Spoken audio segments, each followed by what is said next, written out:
Hey friends, I'm Amy, the Invincibility Coach. You can find me at theinvincibilitycoach.com. Just for a little repeat, I don't do any kind of messenger stuff. I think that's what it's called. Because you just go to my website if you need to get a hold of me, and you'll find my email there. So again, theinvincibilitycoach.com. The reason for that is, might as well say it, is because I really like to just constrain the ways that I communicate with people. Because otherwise there's this thing that I call leakage. It's about a boundary conversation, but we can talk about that later. Today is the first day outside of the conversations that we've been having lately that I have called the eye of the storm. Today is going to be a request. So, this is for my friend Linda, right? And so I asked her, I said, hey, if you want me to do a video for you, what would you like the subject matter to be? And she said, I'm telling you without, she didn't even pause. She said, death and destruction. I was like, wow, you got it. Let's go.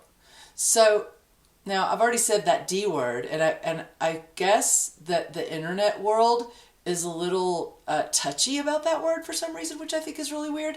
But anyway, I'm going to say it again, death and destruction. But the way that I'm going to wrap up this sort of messaging for Linda is we're going to talk about lobsters. What do you think about that? I've talked about this a lot in my coaching, but I'm just going to talk about it again because it's just so perfect. It's so perfect, you guys. Lobsters can get to be upwards of like 4 feet long. No kidding. And they can live, unless they get caught, they can live up to about 100 years old. So, like already, this isn't that different from us. Like, usually we get a little over 4 feet tall, but not everybody, right? So, and there's this other thing that lobsters have, which is in some circles called scientific immortality. They have an enzyme, they produce an enzyme, which causes them to be able to just like their DNA, they can essentially repair their DNA. Okay? Rad. Now, I happen to believe that we have this capability as well, and actually I think that we are increasing the ability to do this over time. That gets a little cosmic, I get it. We're talking about lobsters right now, so let's get back to it. So, how does a lobster live to 100? How does a lobster get up to 4 feet long? Because they probably start off pretty tiny, right?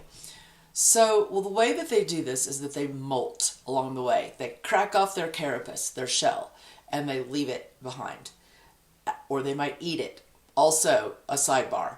But the point is that the only reason that a lobster is going to crack off its shell is because it's too big for it. It cracks off the shell, leaves it, and then it's a naked blob on the bottom of the sea for a period of time while it's growing its new shell. And during this time, I'm sure, I've never been a lobster that I'm aware of, but I'm sure that there's a little bit of trepidation. They're like, man, anything could swim by and eat me. That's a drag. And so, there might be a little stress. But again, the only reason that the lobster's in this situation is because it cracked off its shell because it was too big for it. Now, this is exactly like us. That's why I use it in my coaching so much. If you ever find yourself in feeling trippy, feeling weird, not cool, you don't like it, I think you just broke off a shell. You cracked off your shell. And so that's why you feel funky, it's not cool, you feel scared, you feel vulnerable, all that stuff. So don't look at those emotions as bad. Look at it instead as, man, I'm growing. Well, that sounds boring to say, but it's true. It's true. So you're growing a new shell. You get to decide in the human sense what you're going to take with you in that new shell, and there's other things you can leave behind, right? And just like the lobster, eat those things, integrate them, let them go. Okay? So, Linda, that is your message today for death and destruction. It's not something that's an ending, it's actually a beginning. I love you and all of you to pieces. Peace out.